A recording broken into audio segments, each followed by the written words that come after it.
Hey everybody, welcome to the Relentless Pursuit podcast. Today we're going to be talking about the 5 signs your gut health is trash that are just normalized. The first sign that your gut health is trash is bloating. This is a very common issue that many people have, and it's honestly just normalized through social media, but bloating is a really huge sign that you need to work on your gut health. So, what are some of the common causes of bloating? The first one, obviously, can just be overeating.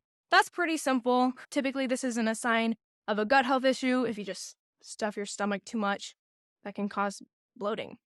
The next one is gas.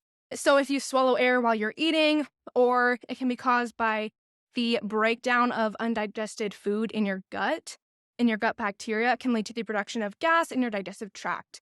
The next one is diet. Certain foods are known to cause bloating in many individuals, such as like beans, lentils, and things like that. Or if you have a food intolerance, that can also lead to bloating. The next one can just be constipation. You can fill in the blank there. As I mentioned above, food intolerances is also another one that can cause bloating. The most common one being like lactose or gluten intolerances. And then the next one, which isn't as common, but it's another issue that some people can have, is irritable bowel syndrome. So IBS is probably what you typically hear. It's a chronic gastrointestinal disorder that can cause recurring symptoms of bloating, along with like abdominal pain and different things like that. It can, of course, also be caused by gastrointestinal disorders like a GERD or IBD or celiac disease, which are a lot more severe. Hormonal changes can also cause gut issues, fluid retention, maybe SIBO, which again, that's a lot more severe than the ones that I was talking about above. Those are some of the different causes of bloating. The next common symptom of gut issues is burping after meals. I know we're talking about like super fun symptoms right now. Again, this is another one that is pretty normalized, but it is also another sign of gut issues. A common reason that burping can happen is just from swallowing air while you're eating. So gastric ulcers in the stomach lining can lead to excessive burping, as they pretty much just disrupt the normal digestive process. Overeating, of course, is another one. We're not going to go into that.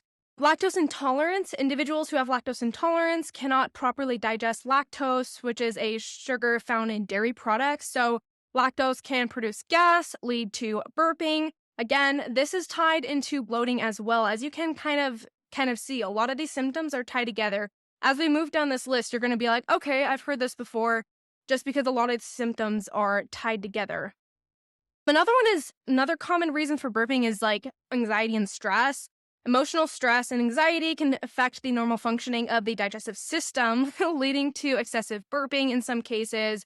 Medications such as antacids and antibiotics can also lead to this as a side effect. A more severe cause of burping is H. pylori infection. I'm not going to try to say the name because I'm terrible with names, but it's a type of bacteria that can infect the stomach lining, leading to this issue. Another one that can cause it as well is obesity, because the excess weight can put pressure on the stomach, which just leads to burping and acid reflux, which again is another common symptom that many people have. So the next one, we're talking about fun symptoms here. The next one is gas. So there's a lot of different reasons that this can happen. It's honestly normal to an extent. If it's excessive, that is a very, very big symptom of gut issues, okay? Dietary choices are a very common reason that you may get this symptom. Certain foods are known to produce gas when broken down by the digestive enzymes and gut bacteria that I mentioned above, like lentils, broccoli, cabbage, onions, as well as like artificial sweeteners, pretty surprisingly. High fiber foods can as well, depending on how well your digestive system works. Lactose intolerance. I mean, if anyone knows anyone with lactose intolerance, you probably do. You know what it's like to be around them. They cannot properly digest lactose, which, causes issues down the road. Fructose malabsorption. So fructose is the sugar in fruit. Some individuals have difficulty absorbing fructose. So when fructose is not properly absorbed, it can ferment in the gut, producing this symptom. The next one is fiber intake. So a sudden increase in dietary fiber can cause temporary gas until the body adjusts to the change. So I don't know if you've experienced this yourself, or maybe you've heard it from someone else. People are like, oh, I just don't do good on high fiber. My body doesn't like it. It causes my symptoms to worsen. This may be a reason from the sudden increase in dietary fiber. Typically, when you're going to increase your dietary fiber, you want to do it more incrementally instead of suddenly, just to help prevent this symptom. Let's see here. A lot of these are so connected, so I'm just going to run through the rest of these. Gastrointestinal disorders, food allergies, sensitivities, medications, again, antibiotics, laxatives, antacids. And then hormonal changes, again. Some women especially can experience changes in digestion and gas during their cycle. Stress and anxiety. Underlying medical conditions can also, in rare cases, cause these symptoms. So just keep it in mind on the causes of these symptoms. It's a really good way to understand why something might be happening. So the next one is irregular, which could be less than like 3 or 4 times per week, or very frequent bowel movements. I know we're talking about so many fun symptoms right now.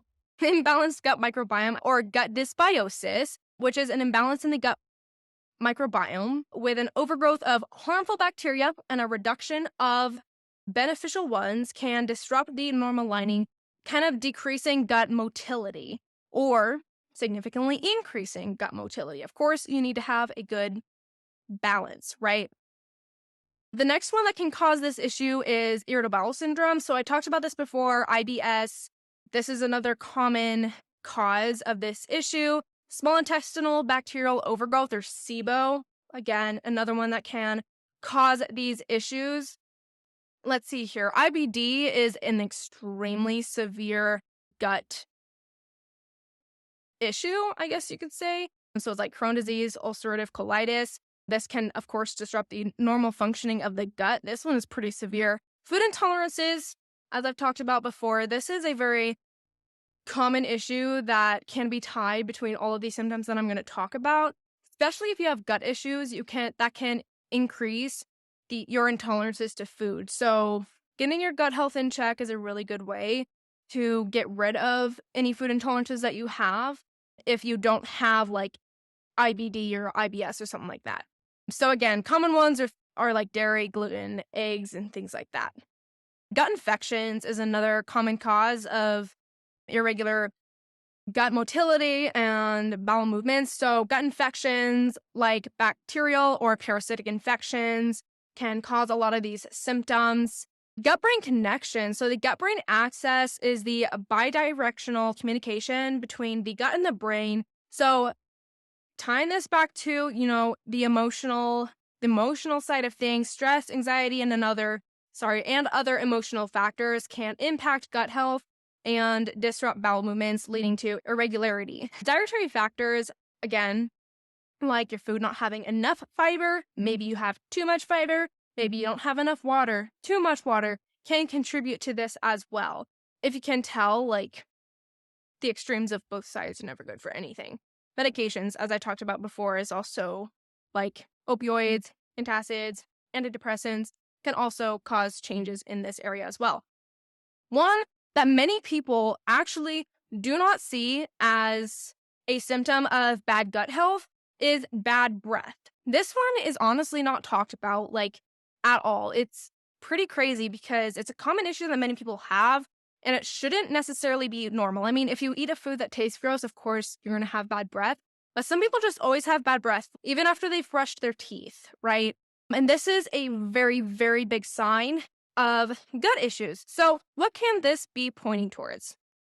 So, of course, this can be pointed towards simple things like GERD, gastroesophageal reflux disease, inflammatory bowel disease, as well as many other things for digestive disorders like IBD and stuff like that. Sorry, IBS.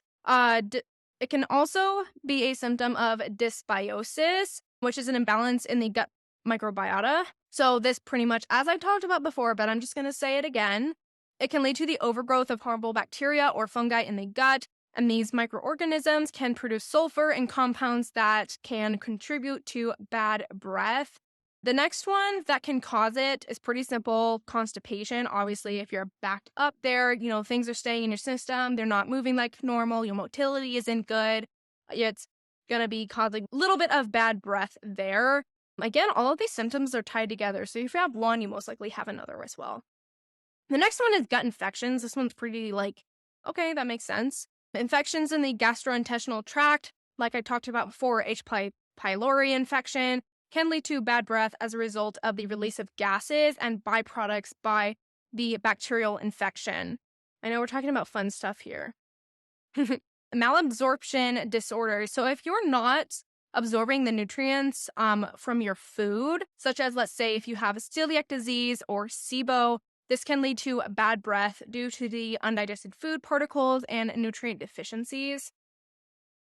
A lack of fiber, surprisingly, can also cause bad breath. A diet low in fiber can disrupt gut health by reducing the growth of beneficial bacteria.